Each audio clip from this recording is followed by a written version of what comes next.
Hello, welcome, Devil Sniper here, and today I'm bringing you episode number 14 of our career mode with West Ham United. I left you at the end of episode 13 with the league table, and I thought, what a fantastic position to start episode 14. That league table is absolutely sublime. I absolutely love and adore looking at that table. Surprise of a few teams there. Obviously, QPR in 5th position, but the top 4 are absolutely sublime. I mean, Liverpool, Chelsea, all vying for that title. So it's the beginning of a new month, so we're going to go into a squad report, and we're going to chill out in this episode. We're just going to slow it down a little bit. We're going to go through a squad report, have a good look at the squad report, and we're only going to have one game, which is the Capital One Cup game, and unfortunately it's against Norwich, so it's back-to-back games against Norwich. Otherwise I would have actually put this game in episode 13, but I didn't want to do 2 Norwich games in one episode because I just didn't really want to do 2 episodes, or 1 episode with 2 Norwich games. Simple as that. So we're just going to slow it down this episode, have a good look at that squad report, because some players really are improving.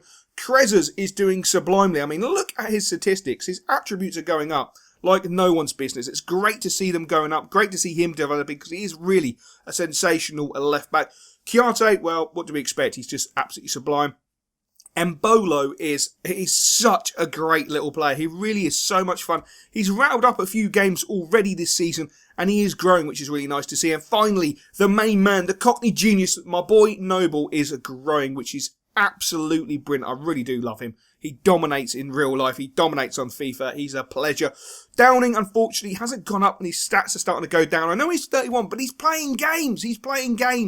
Which is a bit frustrating. Obviously, Java is a bit unhappy. He doesn't really get used too much. I'm not really playing a wide enough formation to use him. I haven't really used 4-2-3-1 that much, unfortunately. But look at Enner Valencia. 5 goals in 14 games with the 3 assists.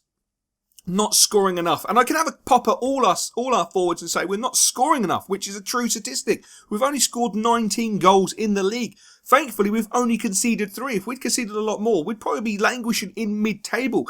It's the fact that we're defensively resilient we've done so well. And Yusuf Poulsen, I mean, he's come in 4 goals in 11 games. 2 in the league and 2 in the Cap 1. He's been doing really well. And he really is one for the future. I'm not going to be overplaying him probably this season because, you know, we've already got Mbolo who's broken into the side and he's young. I'm not that I'm scared to play young players in the side.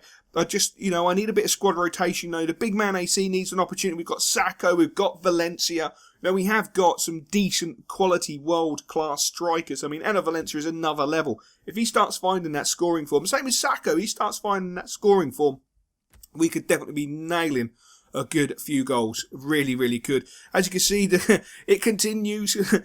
2 goals in 9 games, but he's still out for 3 weeks, which essentially is about 4 weeks at this moment in time. And the big man AC, I've already had a sit down with him. I'm not sure why it says insecure. Someone hasn't updated the IT system. He's not insecure whatsoever. Yes, I know he's only scored 1 in 10, and that's 1 in the league, but he's a good player. He really is a good player. I know it says he's down his ability. He's fine. Honestly, I took him out. We had some tea. We had some Jaffa cakes.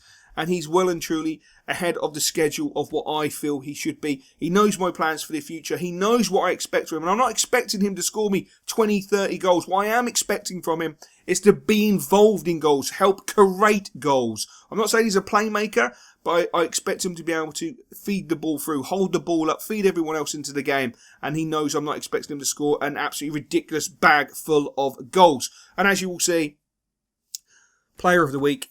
Interesting team of the week, I think. Interesting team of the week. A few dodgy teams in there, to be honest, and rather a huge chunk of certain teams in that actual team of the week. But we are away at Carrow Road to take on Norwich City in the Capital One Cup. The quarter-final stage is upon us, and as you can see, Norwich are going with that tight, narrow 4-1-2-1-2 formation. Obviously, probably a little bit bitter after the 2-0 league defeat, which, to be fair, 2-0 really did flatter them, because that should have been 6 or 7. At least 6 or 7, to be fair. And as you can see, we are going with an extremely changed up side. We're also going with the very narrow formation, which has done us and served us very well this season. Obviously, the experience of Nolan and the big man AC, hopefully up top to do the business for us. No, I'll put a little bit of... We needed to change the team up. Obviously, we've got a lot of games coming thick and fast. After this game, I do believe we've got Crystal Palace. So, you know, we've really got to keep keep the boys fresh, because it's going to be a long, hard season. We've got to get to January and see what we do in January, be it pick up 1 or 2 players. But as you can see, Norwich came out and they were literally gunning for us, which I expected. I really did expect, because we tore them apart at the Bowling. We absolutely tore them apart. And Bentley there coming up with an absolutely huge save early on in the game. It's nice to see him getting into the team. Obviously, he wants to play more than just Capital One Cup games, but he's got to earn that right to play in the league. And to be fair, pulling off saves like that, if he can continue that sort of form, he will definitely be getting league games, and that'll give me a chance to rest Adrian, because I don't want to overplay Adrian and get him an injury, even though he is absolutely sensational, and I will always stick with my number 1 unless he's injured, unless he's literally and utterly knackered. But at this moment in time, he's not. But you can see Norwich were literally tearing us apart. It was complete role reversal. They had a couple of really good chances. We then broke down the right hand side with Jarvo cut inside, burn the ball onto his right foot, pulls it back into Elliot Lee, and Elliot Lee just gets his angles wrong there, unfortunately, and puts it wide of the post. If that had gone in, it would have been beautiful and against the run of play. As you can see, he puts a little bit of, it gets a bit of spin on the ball as he turns sharply on it. If that had nestled, it would have been great, but unfortunately it doesn't. But Morgan Alfa Montano picking up that ball in centre of the park, knock it to Andy Carroll, and the referee decides to call half time, and it's a goalless half for both sides. A complete role reversal. Norwich dominating the possession, and it was us who were on the back foot, which I was really disappointed with. I knew we had the decent win against them, and I wanted the boys to liven up, get out there and apply more pressure, so I decided to make an early change, get some fresh legs on there. Nolan didn't really get involved in the game, which I was really, really disappointed. I know he's technically retiring at the end of his contract, which is at the end of the season, but he didn't get involved at all, and that was really, really frustrating as Bentley comes up yet again with a massive save. That boy really is impressing me at the moment. He's come with some sensational games thus far in this game, but it's more annoying that Norwich are creating so many chances as again Bentley comes up with another huge save, and we were literally holding on for dear life. An opportunity presented itself, Poulsen on the end of it, pulls the trigger, and a great save there from the Norwich keeper, Ruddy. Really should have done better with that, really should have stuck that near post. Unfortunately he didn't, and again Norwich in the dying embers of the second half with a huge opportunity, but again a great save from Bentley. Literally he is keeping us in the game, and I thought to myself, do you know what, we're going to have to go for this. I want to win the game. Let's get Valencia on, let's get a little bit of pace on, let's knock the ball over the top into him and score the goal and go home. It's that simple. Just get the ball into Valencia, get him in behind the back and go home. But a great ball into Hooper. He fires the shot straight through Bentley. Bentley just, the one mistake he makes leads to a goal. And I can't have a go at him because he's been so sensational. I mean, it's a great ball over the top. We pushed too far up. And to be fair, it is a decent clinical finish. I'd expected Adrian to save that, but Bentley is a young goalkeeper, so I'm not gonna reprimand him for that error, in my personal opinion. But I called him Cole Hooper. Of course, it's Gary Hooper. I have no idea why I'd done that. I do apologise, but I am Brazilian. I know I don't sound Brazilian. Just imagine it. Yeah.